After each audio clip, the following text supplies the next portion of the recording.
March for Gaza কর্মসূচিতে জোরালো হয়ে এলো মানবতার বার্তা। তীব্র গরমে যখন সবার ওষ্ঠাগত প্রাণ, তখন হাত বাড়িয়ে দেন স্বেচ্ছাসেবকরা। খাবার পানি নিয়ে সবার পাশে এসে দাঁড়ান তারা।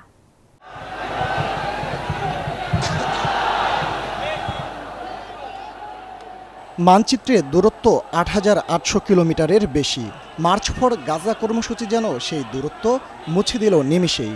ইসরায়েলের ঘৃণিত গণহত্যার প্রতিবাদ আর ফিলিস্তিনিদের প্রতি সংহতির বার্তা নিয়ে রাজধানী ঢাকা যেন হয়ে উঠল এক টুকরো ফিলিস্তিন।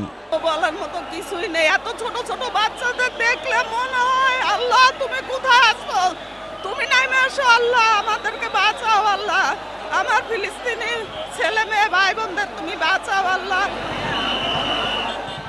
গাজায় ইসরায়েলি বর্বরতার বড় শিকার শিশুরা, তাদের আর্তনাতে অশ্রুসিক্ত বিশ্ববাসী। এরকম অনেক অসংখ্য ছোট বাচ্চা ফিলিস্তিনে মারা গেছে, তাদের প্রতি সংহতি জানানোর জন্য। আমার মেয়ে দেখেন কতটুকু, এর চেয়ে ছোট ছোট বাচ্চাদের কিন্তু হত্যা করা হচ্ছে। এই জন্য আমার মেয়েকেও নিয়ে আসছে, ইনশাল্লাহ আমরাও প্রস্তুত যে জীবন দেওয়ার জন্য। এক মাসও এত শিশু মারা যাচ্ছে না। বান্ডেল থাকলে প্রতি সেনমানিতে টাকা বাঁচবে। বিকাশ সেনমানি বান্ডেল কিনে জিতুন প্রতি লেনদেনে। যেখানে একদিনে এত শিশু মারা যাচ্ছে, আমরা আসলে এর প্রতিবাদ জানাই। এজন্য আমি আসলে আমার পুরো ফ্যামিলিকে নিয়ে এসেছি এই প্রতিবাদ জানাতে, যাতে গাজা শিশুরা রক্ষা পায়, গাজার মানুষ রক্ষা পায়। পাগলেরও বিবেক নাড়া দিবে। যেভাবে ফিলিস্তিনে ওরা অত্যাচার করতেছে, যেভাবে ধূলিসাৎ করে দিচ্ছে বাড়ি ঘর। চৈত্রের তীব্র গরমে ওষ্ঠাগত প্রাণ, এমন অবস্থায় সহায়তার হাত বাড়িয়ে দেন স্বেচ্ছাসেবকরা। খাবার আর পানি বিতরণ করেন তারা।